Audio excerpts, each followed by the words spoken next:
Oh, what a day! What a lovely day!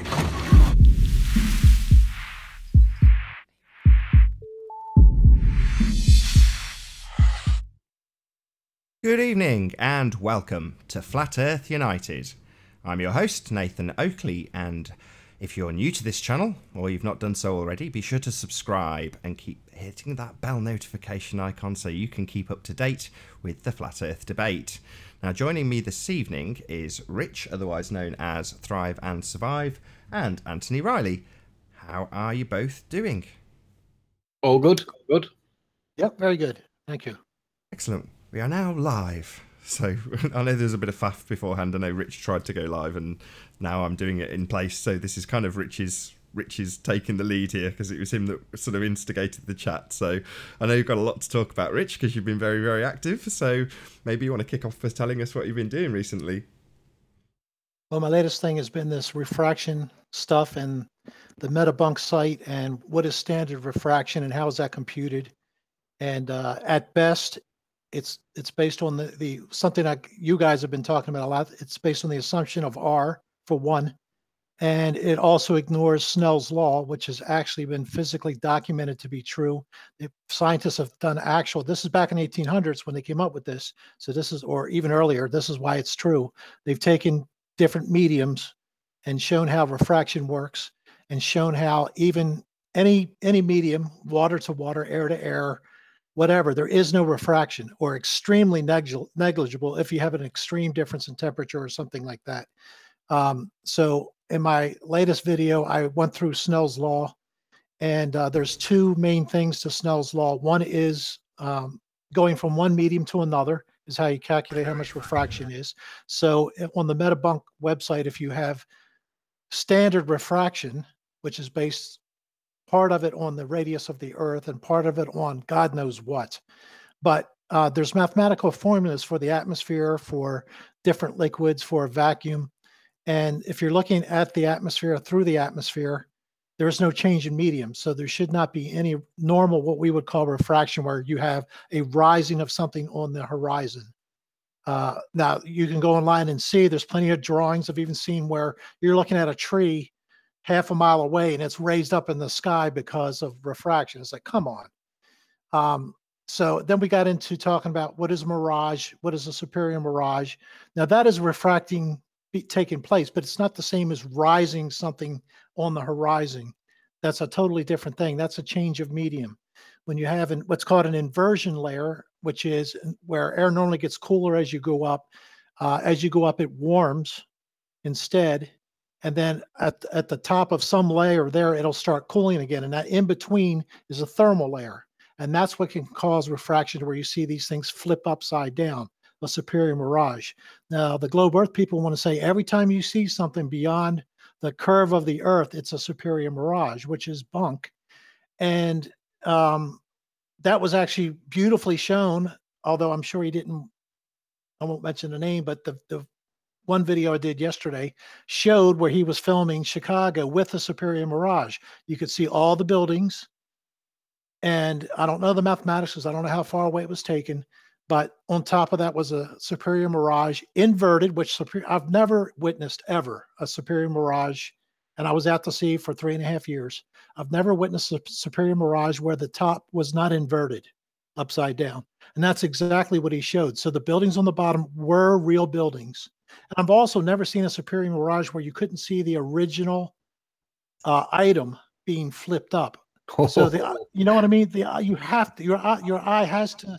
I've got one to run by, and you can tell me what we're seeing, because we think it's looming, but we don't really know what it is, because what it is, you have the actual horizon, and then the topography of the land that should be on the horizon isn't actually on the horizon for some reason. It's on another horizon that's above it. And instead of it being inverted upside down and then back the right way up again, there's no inversion and there's nothing underneath. It's as if someone's got the copy tool and copied it above it, but not left the horizon where it was. It's bizarre. Okay, yeah, I'll take a look at it. Now, what is their anyway? Let me finish with this, and then I want you to tell me what the definition of lumen is being used as, and what people are saying about it, because I haven't kept up on that discussion. That's one thing. So I'm just describing the difference between a mirage and just straight out refraction. There's a difference. So one is violated because you're not going from one medium, let's say water to air, air to water, vacuum to air, air to vacuum. See, if we see the stars in the sky, technically we're going from atmosphere to vacuum. So there should be a slight amount of refraction to where the starlight is not exactly where it is. There should, and that kind of disproves what they try to show with Einstein's theory, where, oh, we saw a star eclipse behind, or on an eclipse behind the star, behind the sun, it bent. Well, maybe it's bent because you're looking from the horizon out, and you got a little bit of refraction. They never talk about refraction then when they're talking about those kind of things. But suddenly on the Earth, we have refraction when we're one medium to the same medium, which violates Snell's law, number one. The second leg of Snell's law is that you have what's called an angle of incidence, which is a variation off the normal angle. So if you are, you have a long, let's say, fence, and you're on one end looking, you bend down and you're looking parallel to the fence, you're just above it. Your angle of incidence then is zero, meaning you're looking 0 degrees, your eye up your eye right to the edge of the fence post and look down it. That is a 0 angle of incidence. Now, if you lay down on the ground or go kneel down halfway and look up at the fence on an angle, that's an angle of incidence. Now, what Snell's law says is that when you have different mediums like air to water, the amount of bend you will get depends on your angle of incidence. Now, if you have a 0 angle of incidence, for example, you're standing looking at the horizon at a distance, we all know that's at eye level, so there is no angle of incidence.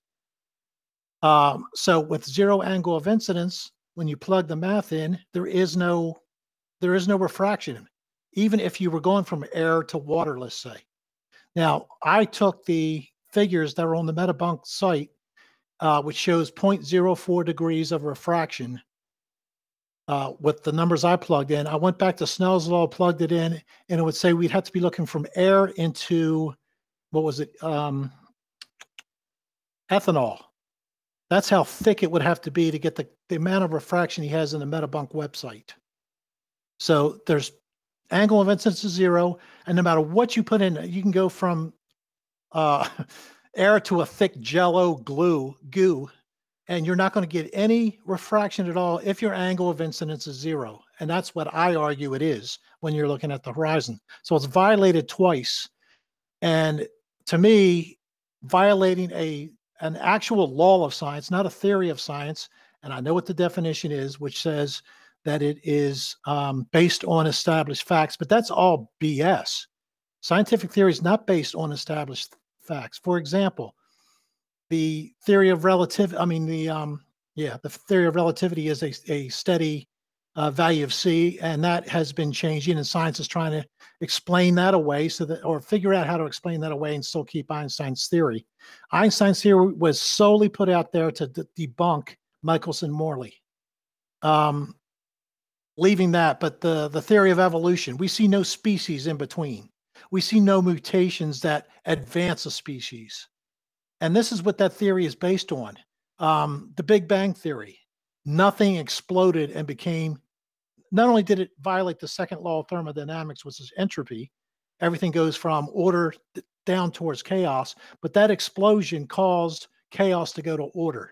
So where are the established facts in both of those theories? So they will argue that just because it says in the definition of Wikipedia or wherever you go that a scientific theory is based on established facts, if you look at most scientific theories, they're based on assumption.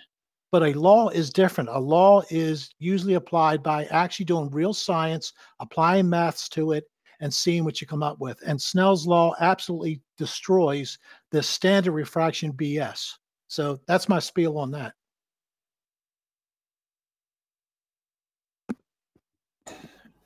Yeah, I want to show you three things. I want to show you a couple of papers from MIT, and you used the word negligible before. That's right. Kind of like the buzzword when it comes to refraction for me, because I use that word all the time. And we haven't had refraction as a topic for a while in the debate channel because it seems to have died. Because every time we talk about it, I pop up with these papers and it very quickly goes away. Refraction is negligible. But I agree with you. When you get down to basically a 0 degree angle, Ranti's showing daily that observations of a foot above water are yielding the most incredible results over like 18 and 22 miles. we can see the baseline of the buildings on the beach, and it's from a foot above the sea. Now, sea as in tidal, as in salinated. It's not fresh water, it's actual tidal sea, and just 1 foot above the waves. Ranty can see the beach to beach, and the ballers ignore it. They just think that refraction, and it's like, no, it's ridiculous. So if I share my screen there, Nathan, and then pop this up, let me know when we're on, Nath. Yeah, you're on. You were on anyway. But there we go. Are we still on? Yeah. So I'm going to cite three pieces of paper, three papers that are quite interesting. This one's to do with computer generation, computer simulation, and what they're trying to do is recreate the atmosphere on a computer. I did get in touch with this guy called Diego Gutierrez, but once we told him what we were trying to discuss, he basically went silent on us, which I found was interesting, but nonetheless.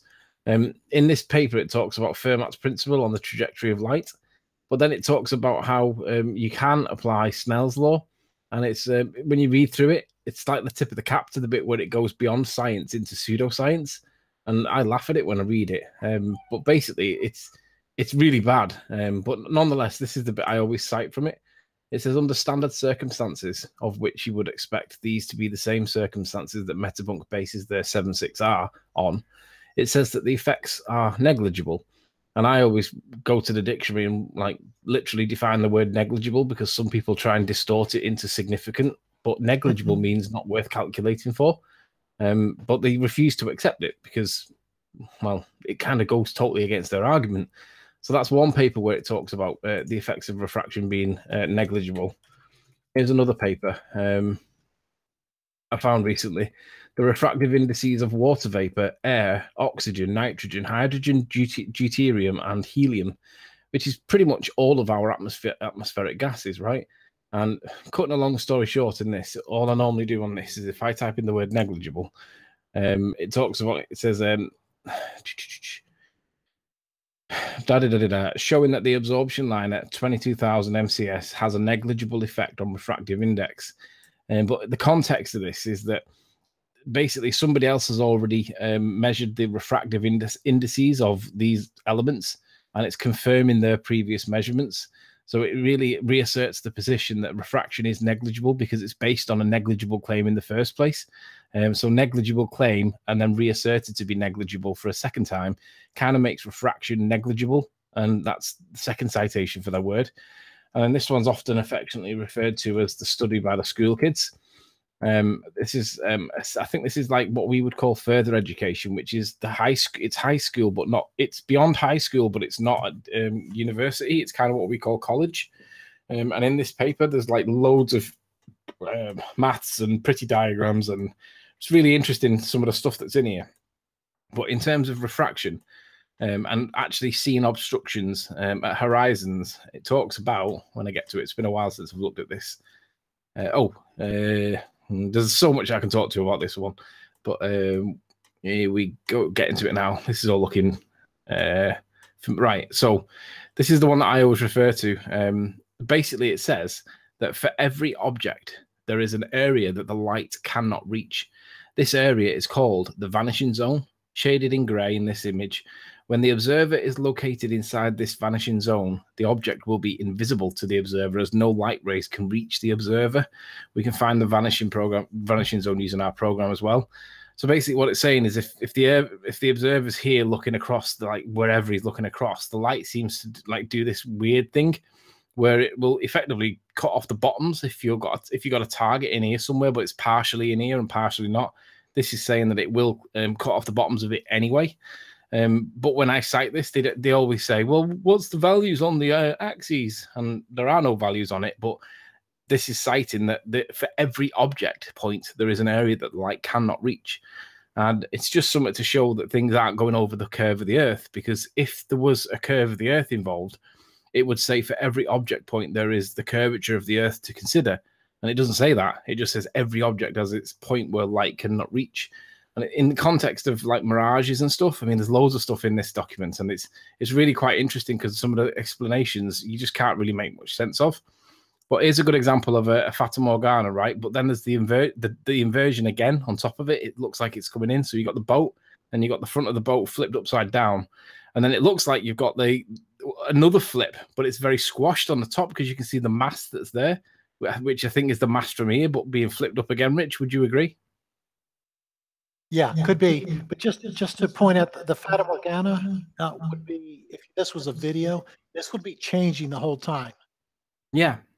Otherwise, it's a superior mirage. If it remains steady, like in the video I was talking about yesterday, Chicago, that you would just call it a superior mirage. Well, check this. This is one of my. You can get a third flip, which would rectify. So check this out. This is one of my favorite observation points. This is looking across to the Irish Sea, to Isle of Man, and we can see two peaks, and we can see that the land tapers off to a point where it drops into the sea. Then we see a gap, and then we see some land, which we shouldn't see, by the way, from where I am. This land shouldn't exist, but it does, and they explain it away with refraction, where they bring back the tippy tops of it and claim that they bring back it all. Anyway, the point of this is just that's what we should be looking at. So we've got like a drop bit where it goes in, then we've got water, and then we've got this land on the other side. Now, if I show you a video of a really interesting phenomena, and I don't know what this actually is. All I can say is that this appears to be what they describe as looming, and it's really quite interesting because what they describe looming is that the horizon rises up before your very eyes, and they say that it's being brought back from behind the curve of the earth. So we can see here, if I pause this a sec, you can see that there's a thick band forming across the base of the mountain, and this continues right the way across the picture to the right. And as I go across the picture, you'll see that I'm hoping that you can see this, Rich. You might not see this thick band in at the moment, but you'll see it when it gets to the water.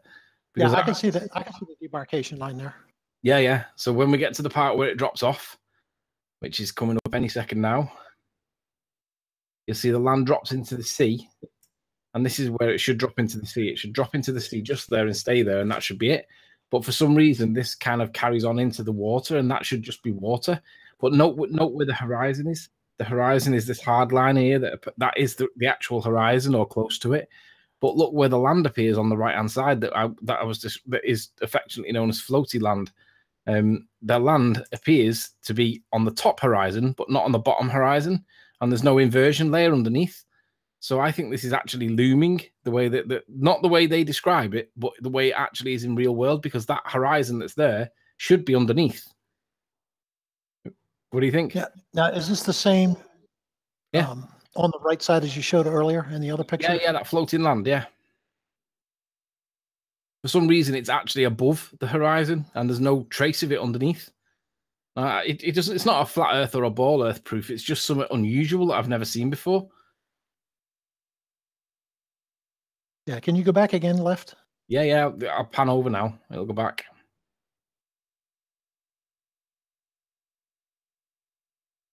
You can clearly see that the horizon, for some reason, is being loomed above the actual horizon. And see that layer before you get the land? That looks like it's a little inversion layer. When and if I ever do this myself, I can have a vantage point. I'm going to have observations done on both sides at the same time while I'm filming. Yeah. And maybe even radio sound data, which is a balloon going up and measuring the temperatures it goes, so you can tell if there's an inversion, or the local weather service. That would be the best thing. Find a city like Chicago, get their radio sound data at that hour. Make sure it's an hour that they're doing that. They should launch it every 6 hours minimum, I would think, anyway. We did on the ship every 6 hours. And that way you can tell if you have an inversion there, because when you went over and the land disappeared and you still saw that, fog is an inversion layer at the ground, at the surface. It's a cloud at the surface. But you see that gap there? Yeah. Go back just left a little bit. Yeah, that's good right there. This gap here. Yeah, you have what appears to be the ocean, the same color of the horizon, the sky behind it, then almost a fog bank. Yeah. But it would be fog if it was touching the ground. Otherwise, it's a stratus cloud. A clearing, which means that's the end of that inversion. Then you got another one. You have two inversions there, I would say. Once you get condensation in an inversion layer, it generally, the condensation stays for the entire layer. So it looks to me like I was describing, like it's getting warmer just above the ocean. It gets cooler again so that the clouds don't condense in that little strip in between.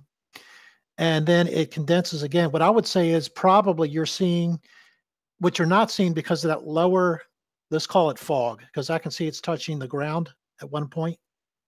That's probably where the actual land is on the ground. Then it's flipped once upside down. You can't see it because it's obscured by that fog, and you're seeing the smaller inverted back upright again at the top. See, that's what I would say by looking at that. For me personally, I look at this and I think that this can't even happen on a ball, because the fact that you're getting a reflection above, and if there is an inversion and then another inversion again and it's back the way it should be, I don't even see how this is even possible on a ball, because it makes no logical sense to me. The only way this can work is if the surface of the water is acting like a mirror, and that's causing these inversions, or it's at least contributing to the inversions. Because I can't see any logical explanation for why this or how this would even work. It doesn't make any sense on a ball to me. It doesn't make any sense if you can't see it in the first place. I mean, light has to strike it and come back. Yeah. This idea of looming is not what they tell us it is. I mean, I don't know what this is, and I'm happy to accept what you say, but I'm also happy to say that this is probably looming, because this is the replacement horizon with a different horizon that definitely should not be there. But who knows? What do we know, right? There's no science for a flat Earth. We're kind of stabbing in the dark at it, but it's just an interesting observation that I noticed, and I just thought, ooh. So let me get off screen share. Oh, I believe that we're off it. Yeah, we're off. We're off. I'm not screen sharing now, am I? No, it's all good. You're not screen sharing anymore, so that's all good. And I mean, it's one of those. As far as I'm concerned, the fact that you can get reflections means you need a flat surface. You know, none of this should be possible on a ball. Yeah. We have the Rich. Did you see the physics teacher that gave me that exam paper to sit the other week? I saw the teacher. I think, is that the teacher you debated?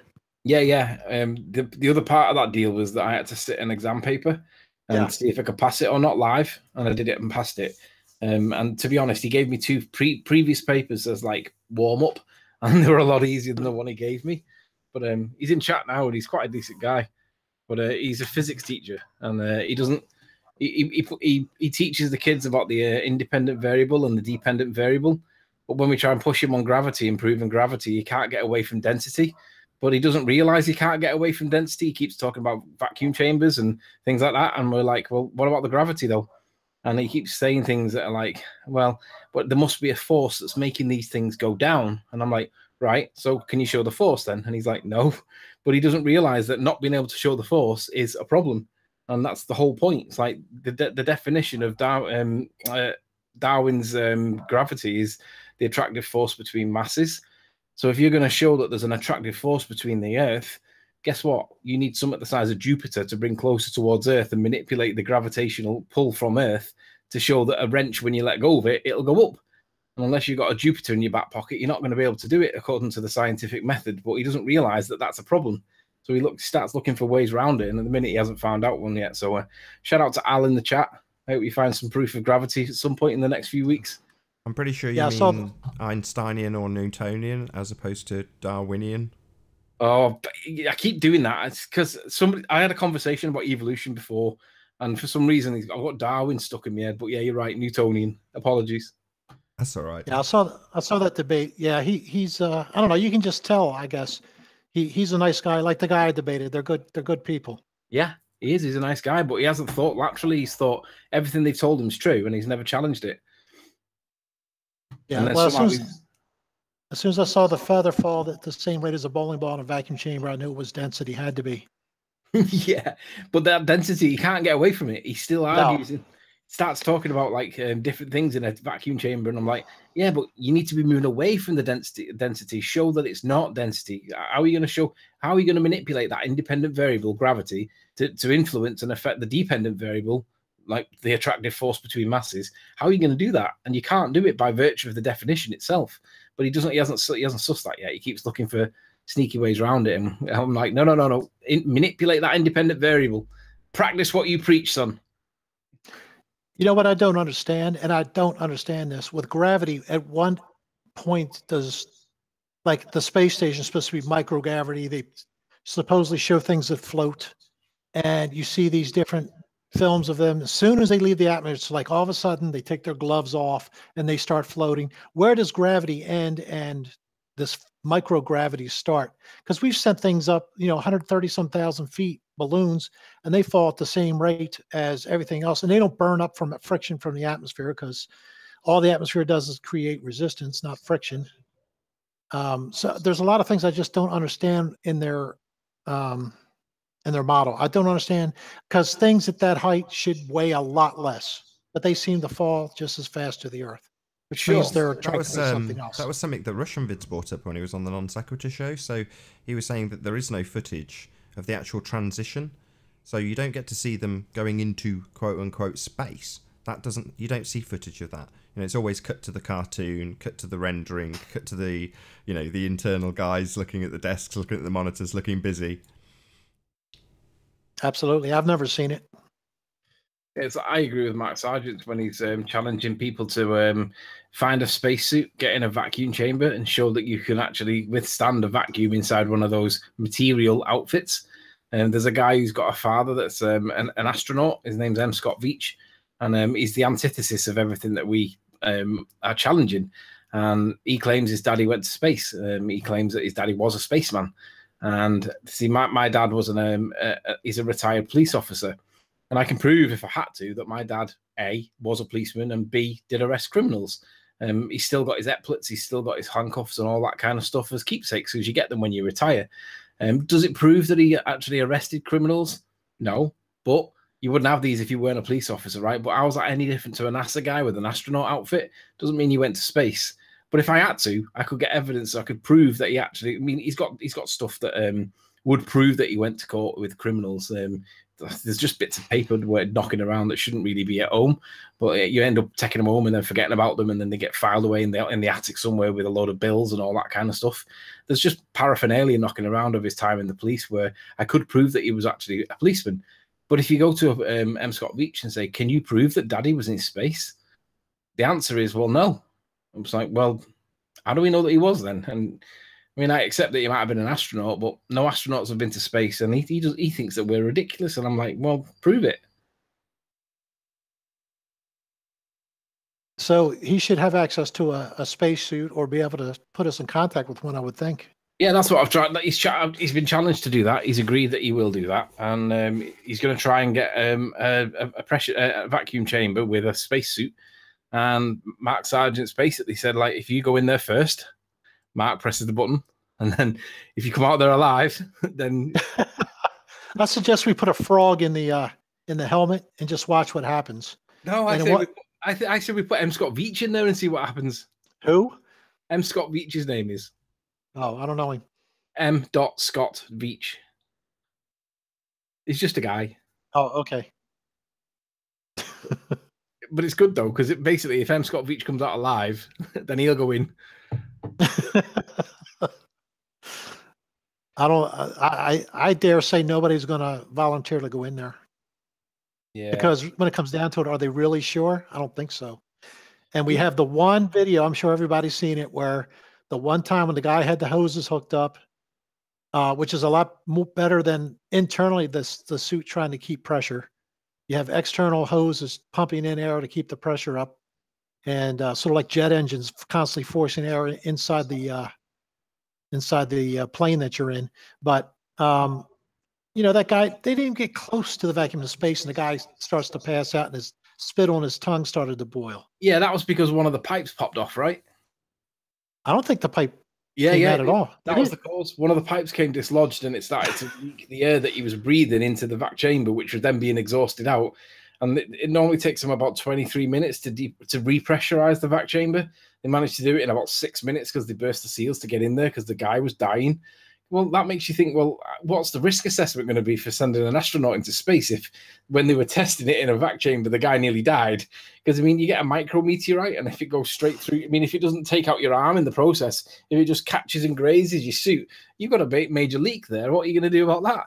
You're going to die. You are literally going to die if it's anything like what they tell us it is. But I just can't see a risk assessment ever saying, well, what are the risks? Micrometeorites. How are you going to prevent the risks from being a problem? Well, there's nothing you can do because there's nothing that'll deflect them. They say the suits do, but they don't because they're traveling at ridiculous speeds, apparently. And then even whatever the risks were, whatever the risk assessment was, and could you do anything about it?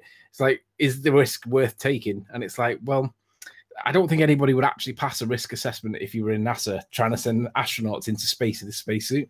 The risk assessment alone would be a massive lawsuit in itself. Yeah, and what's funny is right after that test, they immediately went to training in pools instead. Yeah. In water. I like that astronaut that nearly accidentally drowned, and he was supposed to be in space at the time, and his suit started filling up with water. It's like, really?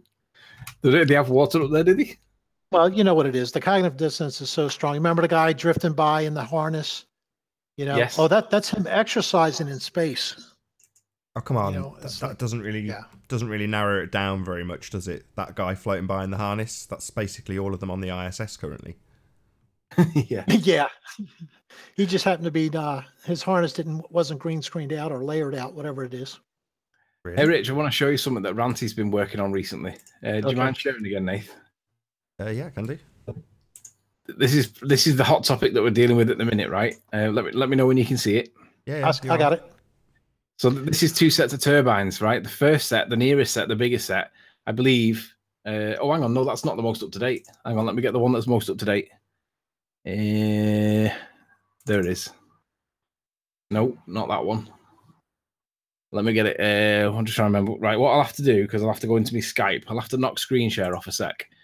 Go into my Skype, retrieve it, and then come back to it. So, where is he? I sent you the most up-to-date one. I know, but I'm just trying to find a link. There we go. While you find it, where's it from? Where's it taken from? It's taken from Blackpool. Basically, it's right near Blackpool in England, and it's looking up the coast northwards towards Barrow-in-Furness, which is just another coastal town. But it's Ranty's work, and it's probably the best flat Earth proof out there at the minute. While you're looking for it, just so I'm distracting for you, so you can be covered. So he's looking at Ormond offshore wind turbines and Barrow offshore wind turbines, and they're at differing distances. You got it up? You ready? Yes, it looks like this is the one. Excellent. So the ones in the near foreground are Barrow, and these ones in the background are Ormond. Do you want to? You can do the honours, Anthony. Go ahead. 13 miles for the first one, 15 miles for the final one over on the left-hand side. But then you got 21 miles on the right-hand side back to 23. Now, there's numerous things that are wrong with this in terms of if we live on a ball.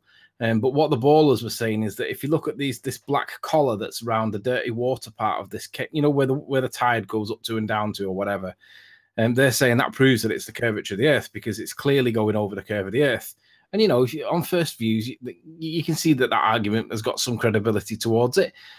However, if the turbines are going over the curve of the Earth at the bottom, they've got to be going over the curve of the Earth at the top as well. And it's a dead straight line going straight through these, and it's a straight line going straight through these. Now, the problem with the straight lines is, of course, if it's on a ball, when you get to 21 miles away, there's a curve that should be passing between these turbine heads. And it's flat. It's straight lines, straight and flat, right? But their argument is that, well, the discrepancy is so minor at that distance that you can't tell it. So in other words, a curvy line is actually straight. And me and Nathan are like, absolutely no way. That's not the way it works. Well, so that's one of the arguments that we've been having. Hold on, you missed a bit. They apply it to the bottom but not the top. Is that what you're saying? Well, no, Anthony's missed a bit, the crucial bit. So, well, let me just take over. You've dropped the ball there, Anthony, so I'm taking over, mate. Right. So we've got. I was leading up to the crescendo. Oh, go ahead. I'm sorry. My bad. No, it's okay, Nathan. You do it, Nathan. Go on. It's okay. Okay. Right. So you've got near ones and far ones, and obviously the curve calculator gives you a squared function, i.e., the further out you go, the more curvy curvy it gets. So the ones in the background at 23.6 and 21.4 miles should be curving more than the ones in the near foreground.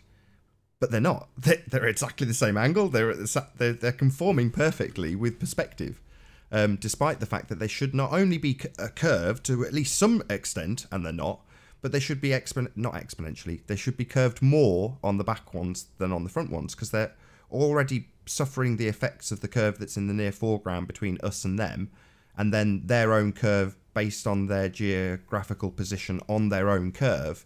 So you have this adding effect of there being more curved the further you go out. It's a squared function. So you should see them curving more in the background than you should in the foreground. And instead, you can see Anthony now doing it with the line, that they're the same. You know, you're just seeing the effects of perspective. That's it. Anyway, sorry to steal your thunder, Anthony. No, sorry. It goes one step further, though, because if these close ones are following a curve, the gradient of the curve, you know, the arc of the ball that they're supposed to be following, cannot be the same as the arc that these ones are following, but they overlay perfectly. Now, again, their argument is, well, it's such a slight amount that you won't notice it. But the problem is, if these two lines are parallel between these hubs, they can't be curving over at a different gradient, because these are perfect. I mean, I'm trying to overlay the lines that are here now, and I'm not quite perfect with it. But the parallel, now they can only be parallel on a plane. And what we're seeing here, because it's a straight and parallel line, we're seeing perspective. We're not seeing any curve, because perspective is linear and curvature is the opposite. It's a curve. So basically what they're saying is that, oh, well, it's such a small amount of curve that you can't actually see it. Well, all right, then let's give them that just for the sake of moving on. Explain why the parallel. Because it can't be parallel if one of them's closer to us and the other one's much further away. They can't be parallel, because one's supposed to have a steeper gradient. So the one that's at the back should be more like that. Do you know what I mean? Oh, yeah, I got it. But they can't have that. They won't. No, they'll say, oh, it's the same, but it's just, you know, it's just again. I'm really sorry. It shouldn't be like that. It should be curved. And there is no curve there. I mean, they're all in a straight line. So Ranty said this earlier today. He was like, well, the line should be like this. It's like, there shouldn't be a line. You know, it should be a curve. It should be a curved line. You're right. And it should also change the orientation of the line, because it can't be parallel. Just cannot be, because that tells you that they're in the same distance away, but they're clearly not. Yeah, it should be a steepening arc. Yeah, it should be an arc, and it should be not in the same orientation as the first one. So it's twofold. It's the fact that they're not curving, and it's the fact that they're parallel. And the only way they can be parallel is if we live on a plane. It's the only way. So who cares about the bottom? We know that the bottoms. We also showed. Do you remember Good Times for All, Rich, with the warehouse observation where he went further and further back, and the paint tins all merged. All the bottoms of the paint tins all merged. I think I remember that. Yeah. That's basically what we can show with these. We can recreate what's happening with these, because, like, if you look at the band here, the band is like a thin black line, thin black line, thin black line, thin black line, getting fatter. Big fat black line disappears through the curvature of the Earth, and then there's no black line at all. But what's actually happening is it's like someone stretching, smudging it down the page. And that's exactly what Good Times for All showed. And it's something to do with the angle. When you get the angle, the top's coming down towards the horizon, but the bottom can't go any further. So it starts to merge and converge, and that's perspective again. But they all claim that it's the curvature of the Earth. Well, if it is the curve of the Earth, then it has to be matched by that which is on the top, and clearly doesn't do it. That's it. Yeah, you can't apply it to half of it, not the other half. Yeah, it's curving at the top as well, guys. But then, John, this is an ad for a project manager. What? That's just me getting Good Times for All's video queued up, so I can just stick it on screen. Sorry. Yeah, stick it on in a sec. Yeah, I'm just going to read what he says here. You can't have linear lines perspective, because we know that Ranty showed that he got some street lights of like lampposts of over about a mile, and he showed that they have that straight line linear relationship over just a mile, and we see the same linear relationship with these.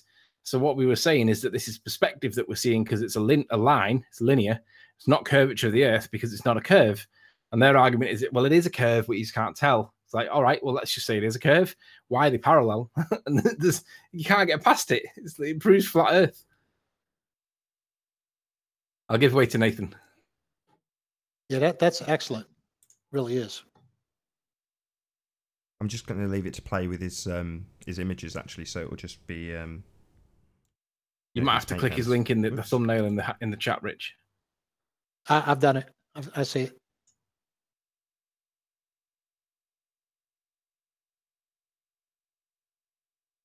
Yeah, I've hopefully queued it reasonably well, so we'll just go into the snapshots at this point and show, the miraging that you were describing at the beginning of this show. I thought I'd play it from this bit because it actually shows you his setup as well. Might as well have it on this. On a different note, I'm hoping to speak to Zach on a completely unrelated topic. I'm hoping to talk about psychopaths with him. I think he was on Iron Realm Media recently, or just on a Skype conversation with us, I forget which. But yeah, with some of the guys from Iron Realm Media that released. But yeah, he was talking about psychopaths and was very, very clued up about it, so I'm hoping to chat to him about that as well. On a slightly different note, on a tangent, but yeah. In the meantime, back to this. Hopefully he's going to cut to the photographs in a second. Spin on and see, yes, it's about here-ish. Okay.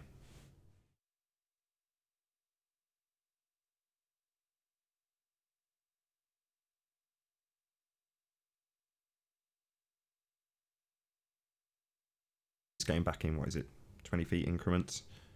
Showing this band that starts to appear about here, about 100, 120 feet. And then you see that the horizon's dropped and miraged, if you want to call it that. There's a reflection layer, there's a fold line. But the actual horizon he keeps highlighting with this blue line. And when he gets to about 220, 230 feet, you can really see the effect starting to get a bit more dramatic. Okay. Yeah, so that's already what we see with the at sea videos. Exactly.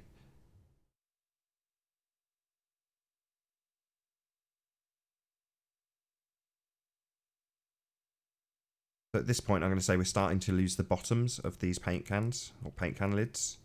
And it's starting to blend in with a mirror image of itself below itself. So with the wind turbines, you can't discern that. It's not like it's a paint can with, an edge that you can discern. So it just looks like an extension of the wind farm itself, the turbine pole, with a new horizon.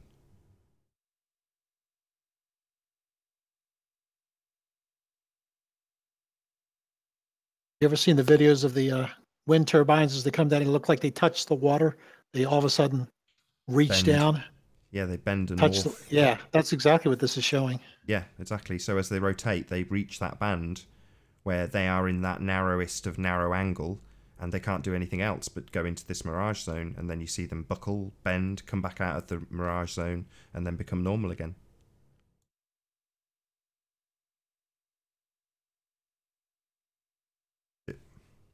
That was a good demonstration. It's worth saying as well that at the very end there, all he does is he stands up in a normal upright position and takes the same picture, and all of it goes. So it's something to do with the angle. But again, it goes to show that, well, we can recreate these optical effects on a short scale, like a local level, without atmospheric effects. And if that's what we can recreate, then does that prove that it's the curve of the Earth that we're seeing, if we can recreate it? It's worth doing the Soundly one as well, Nathan. The Phuket word one. Yeah, if you can grab that. I don't know where to get it to hand. You probably know the title off the top of your head. If you can bring that up, I'll just take the screen off you so you're not frowning while you search for it and stuff. Yeah, okay. Have you seen the newest videos that people are doing showing how we actually see because of the shape of our eyeball, and how what we just saw, the bottom part will scrunch up faster than the top when we look at the horizon or whatever. And it's a lot of it has to do with how our eye is shaped and how we look out at the horizon, whatever. But the way our eye is I shouldn't say trained, the way it is formed, the angle is slightly different at the bottom of our field of vision versus the top. And it makes the lines converge faster at the bottom than at the top. This is why we can see planes go on and on and on before they get near the horizon, but a ship will appear to disappear faster at the bottom. A lot of it has to do with the anatomy of our own eye. It's fascinating stuff. It's long what they're doing as far as like their hour-and-a-half videos, but it's good stuff. The same principle applies to a plane than anything else, in the respect that if you've got a plane going towards the horizon, i.e. travelling away from you, it will eventually still reach that band of the narrowest of narrow angle, i.e. it gets closer and closer to the horizon. It's not because it's travelling anything other than straight and in a flat manner, but ultimately speaking, it's like, I think the analogy I gave the other day was if you were at the the top of a 6,000-foot mountain and you park the plane on the top of it, it doesn't take much to imagine or envisage going backwards and seeing that mountain getting closer and closer to the horizon. And the same principle applies for the plane sat on top of it. Eventually you'll reach the point where you've only got the very top of that mountain, then just the plane, then nothing. And that's the same principle if it was flying. You can just remove the mountain from that equation or that analogy, and you've still got the plane reaching the horizon and then going into that narrow band and then disappearing. But I'd never considered what you just said about, the top half of your eye basically giving you, I don't know if resolution's the correct word, but a better angle to things that are basically above you in the sky. And it's often demonstrated in some of Ranti's images that he shows, because he's got maybe an inch or two in some instances between him and the convergence point, the horizon that you see in the picture. And you've got, like I say, 2 inches, 3 inches, a foot represented in the bottom half of the frame. You've got this really wide angle going into the midpoint, but above the midpoint you might have a mountain, hundreds if not thousands of feet in terms of what's represented in the top half of the frame. So it sounds like, from what you're saying, the actual eye itself will work in that manner, like we see some of these very low elevation observations presented to us. Yeah. Now here's a hypothetical question for you. This is for when I go on my trip. Let's say an airplane is at 30,000 feet and it's right where that sun is, near the horizon right now. If it was to turn around and shine a very bright light at you, would it be above you, or would it come right to you because it appears that it's lower? I don't know. I guess you're gonna have to test it. Yeah. Well, the idea is the person I debated who believes in the heliocentric model, he wants me to show when the plane is level and when it's sunrise or sunset. I'll be getting sunrises only at the times of my flights. He said, look, when the sun comes through one window on one side, the plane's level, the image on the other side where it's on the other windows is higher than where you are, meaning showing that the sun is below you. But the question is, assuming that's true, is it in reality lower, or is it because it appears to be lower? I don't know that answer. I'm not that artistic to inclined to be able to tell. Maybe it's like if you had a 3-mile long tunnel where train goes through, so it's level, and you put a light at eye level and walked it to the other side at the same level and flashed it back at you, would it appear to be lower? The light, the actual light that hits you, would it now be lower than where it hit when it was right in front of you? Yeah, absolutely. Or pointing up. It's going to get closer to the horizon, right? Further away you get from it. Yes. But it's still, let's say you put it at 6 feet. So it's shining directly in your face. And let's just say it's a narrow beam. And you take it 3 miles to the other side to the convergence point, which appears to go down. And you shine it back at you. Would it then shine above you? Below you? The same height? I don't know. I don't know. I think it would still shine at you. But from your vantage point, you would see it appearing to drop. But going back to the airplane example, if you understand what I mean, the light comes in one window, and on the other side, it actually, instead of perfectly mirroring on the other side like it was parallel or even higher, you would see the light lower. The light hitting the wall around the window is what I'm supposed to measure. And if the light is above it, that's supposed to prove that the sun is now below you. No, I'm not so sure. Well, I reserve judgment. If you do it, great. Yeah, I hope I catch it. Now there's I'm doing I got downloaded a theodolite app, and I'm going to be doing 2 things because there's people showing at 35, 40,000 feet, a 5 or 6 degree drop or whatever they're showing, 3 to 5 degree drop in the horizon. But you have to tell if the plane is perfectly, straight and not banking one way or another by a degree or 2. So my son, the one who's a globe believer, he's coming with me on this trip, and he's got the same app, and he's going to be verifying the plane is level at the same time as I'm taking it out the window. So I'm going to be doing that as well. How can the son of Mr. Thrive and Survive be a ball earther? Well, I've got one that's a flat earther and one that's a ball earther. Actually, you know what? I think he's sort of moving off to maybe considering it. He's at college, away at university, so he doesn't get exposed to me too much. But he will be on this trip, that's for sure. What's he studying? It's computer engineering with major in, I can't remember, it's a specific one, right? But it's basically computer engineering. Do you want to share my screen, Nath? I can. Let me know when you can see it, Rich. You're on. So what's that supposed to show? A 30 mile radius of the Earth? Yeah, but we live on a basketball according to this guy. But I mean, we've all seen these pictures before, and like everyone's got a view on them.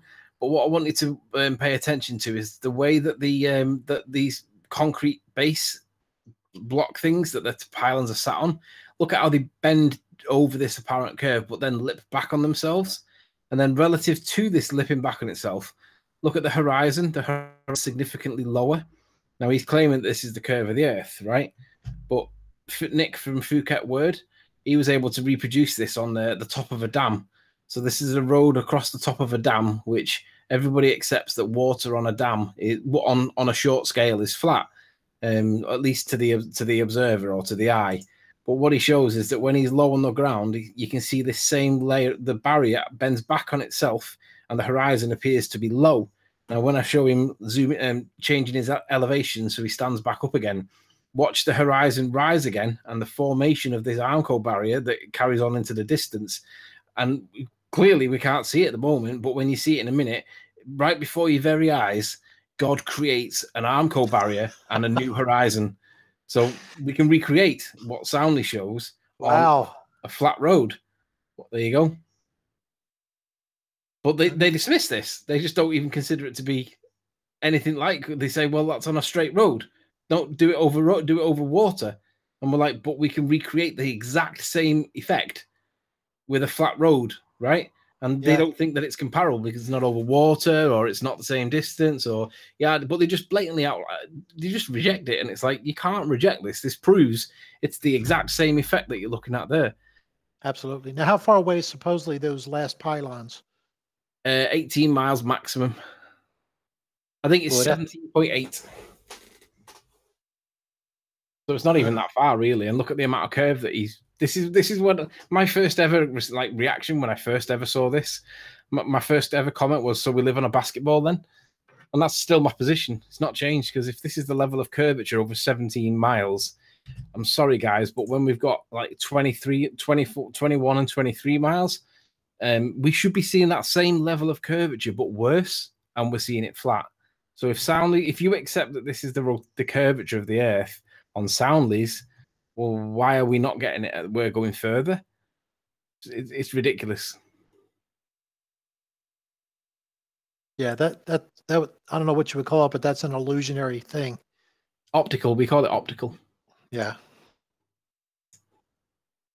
But the fact that we can recreate it means that it can't be the curve that he claims it is. But the amount of people that just accept it, it's almost as if they just they don't want to challenge the official authority, the official story, and if there's a bit of evidence that looks like it might support it, they'll just accept it. It's really bad.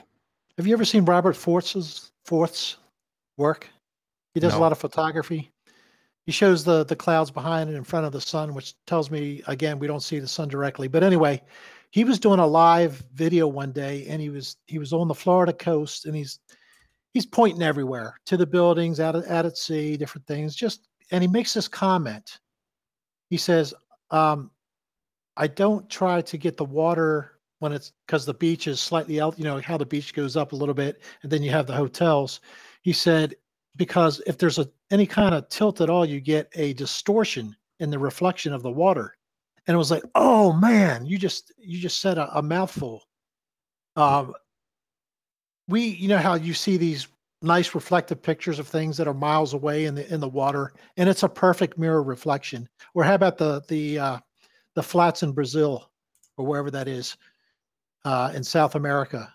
The Bolivian salt flats. Yeah, that's it. Bolivian salt flats. No distortion whatsoever.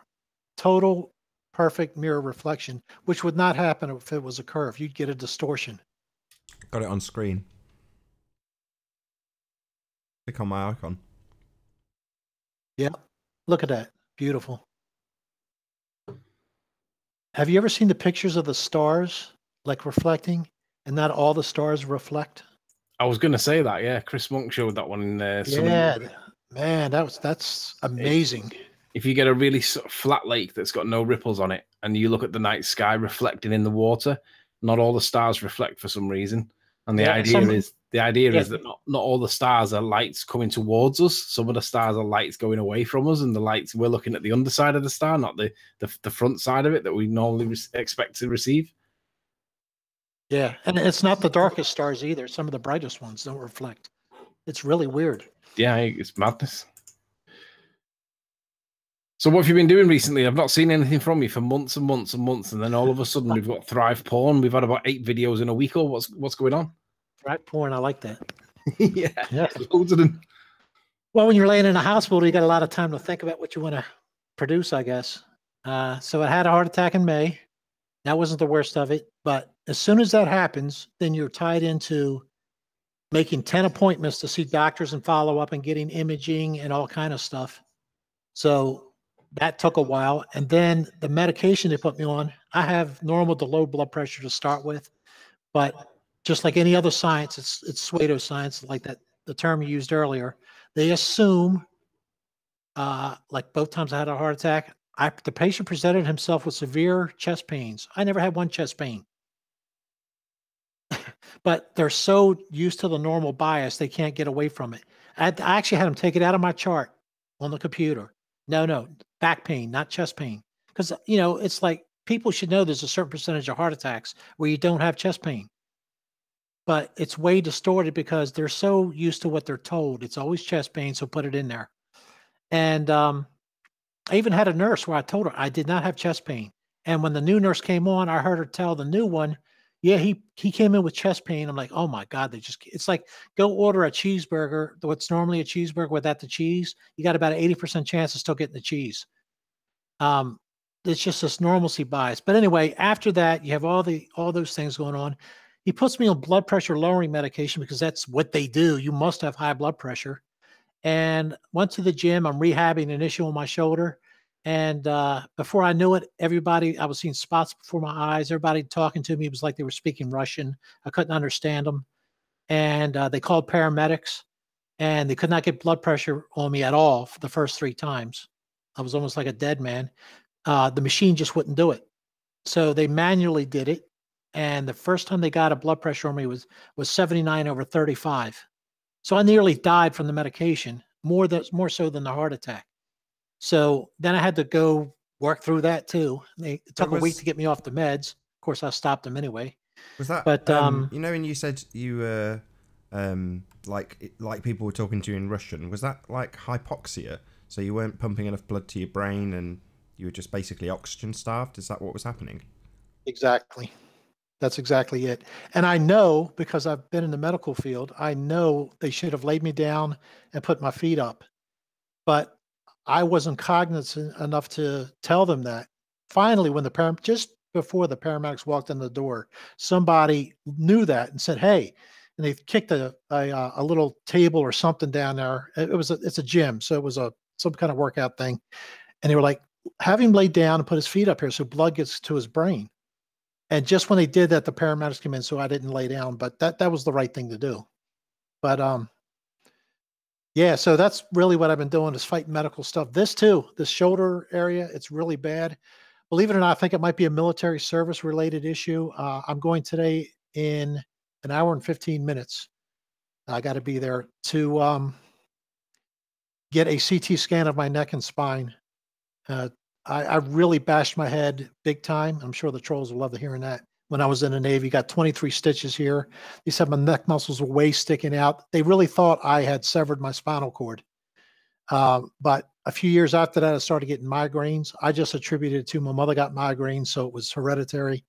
But I've had other issues that I haven't really connected until recently. Till the last doctor I saw, I finally had a good doctor. And she said, "I bet you've had some sort of trauma to your neck." And I remembered that thing because my neck went straight back like that when I got that gash on my head in the Navy.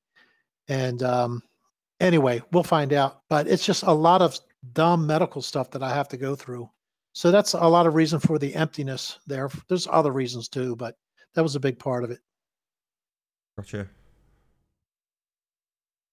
I muted you, Anthony. You were just causing a bit of feedback, just in case you're unaware.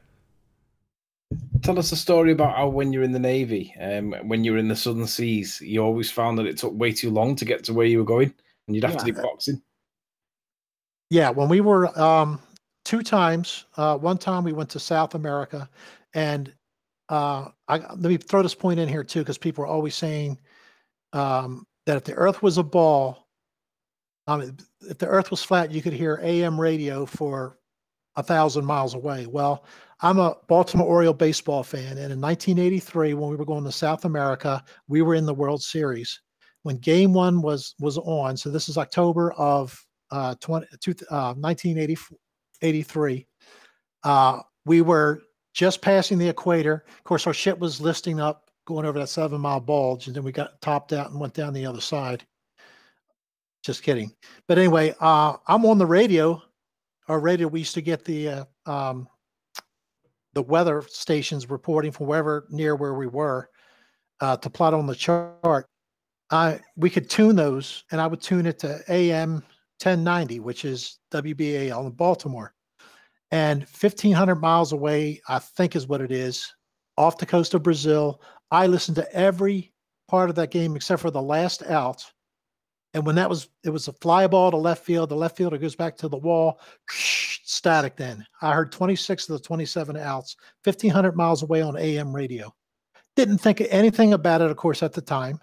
There were so many things that I didn't think about at the time that now I'm like, oh, Flat Earth explains that. But one of the things was even South America, from the time, South America, if I can do it right for the camera, when you're going down to Brazil, there's a part that sticks out farther east. No, it's the other way. Further east like this, and then it goes down, then you hit Brazil. Well, from the time we hit that corner down to Brazil, it was like, are we ever going to freaking get there? That was one thing. So we go out, and then you have to come back in. So you have to go more of a lateral east-west. It's more southwest, but that was one thing. But it wasn't that exaggerated. But then we went to the Suez Canal. We went to Mombasa, Kenya. And when we left Kenya, we were going to Australia. And it was pretty much a straight line. And we did purposely stay near Diego Garcia for a couple weeks. So, and I'm plotting behind. We always knew where we were. But then we headed back headed towards Australia. And on the 60th day, they gave us what's called a beer day. It's the only time in the Navy back then. I don't know if it's changed now, but if you were out at sea 60 straight days, you got 2 beers. And of course, everybody was negotiating. The alcoholics were giving you $50 for their tickets. But anyway, so we had that. And then it was still like a month before we got to Australia. And it was like forever to get there. And then coming back was the same thing. We didn't stop anywhere coming back. We went to the Suez Canal, and it just seemed like it took forever. Whereas we could go from Norfolk to the Straits of Gibraltar, that's the east coast of the United States, Straits of Gibraltar, in like 3.5 days. And when just past, we were between Italy and Spain when the Lebanon bombing happened. This is earlier, I think 82. And in no time, like 18 hours, 20 hours, something like that, we were off the coast of Lebanon. But for some reason, in south of the equator, everything seemed to take forever. It might be my perception. I wasn't looking for it. We got little slices of Mercator maps generally that we plotted everything on. The only time we had big expanses was like when we were crossing the Atlantic. We'd still have the east coast of the United States and the Atlantic and just the western slice of Africa, maybe England. And we had these little small, it was really too small for any length of time for forecasting. So then we went to larger, but they were always Mercator maps. We always went in a straight line on a Mercator map when we were rushing somewhere. And we were always rushing from Gibraltar back to Norfolk to try. There's a record that every carrier tries to break. At least back then, people say, that's not true. I was on a carrier last year. Anyway, we always try to break the record. And we didn't follow any great circle route to do it. We went in a straight line on a Mercator map, which means we were not taking into consideration a curvature of the Earth. So But like I said, we had slices at a time as we went across. We didn't have the whole big, we didn't have Africa to Australia. So I couldn't say, wow, this is really taking a long time. It was too condensed. But anyway, yeah, that's one of many things I think back now. I want to say, why didn't I question that? One of the official reasons for why the Titanic, quote, Olympic, sank that night was one of the reasons was why they didn't see the iceberg that was dead ahead was because of the refraction. Apparently, at certain times of the year when it's icy weather, the horizon, you can't distinguish the horizon from the water because it blends into one and you just can't see the horizon. And I always found that interesting that refraction was actually one of the official reasons. Whether it's true or not, it's irrelevant, but they did cite it as one of the official reasons for why they couldn't see the iceberg dead ahead because of this weird atmospheric effect at the time. Well, that's interesting because I believe that was at night when they hit that. So it's interesting they were talking about refraction. Maybe it was like the mirror image we're talking about, the stars and everything. I don't know. You know, the latest I've heard is that there were 4 people on that ship who were bigwigs in the world who were against the formation of the Federal Reserve Bank. Yeah. And that they actually blew that ship up, dynamite or whatever in that part of the ship so that those people would die. And they all 4 died. Yeah.